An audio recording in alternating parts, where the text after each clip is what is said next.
அனைவருக்கும் இனிய புத்தாண்டு நல்வாழ்த்துக்கள். எல்லாரும் நல்லா இருக்கணும். 16 செல்வங்களும் பெற்று பெருவாழ்வு வாழணும்.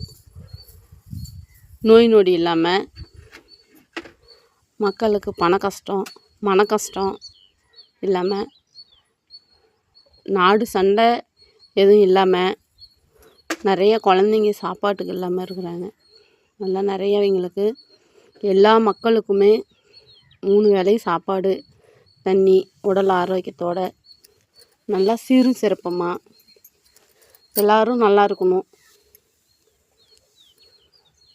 நோய் இல்லாமல் இருந்தால் அதை விட பெரிய செல்வம் எதுவும் இல்லை. அதே போதும். எல்லோரும் நல்லா இருக்கணும்னு நாங்கள் மனசார வேண்டிக்கிட்டோம். நீங்களும் வேண்டிக்கோங்க. எல்லோரும் நல்லா இருக்கணும் இல்லையா? ரொம்ப நன்றி.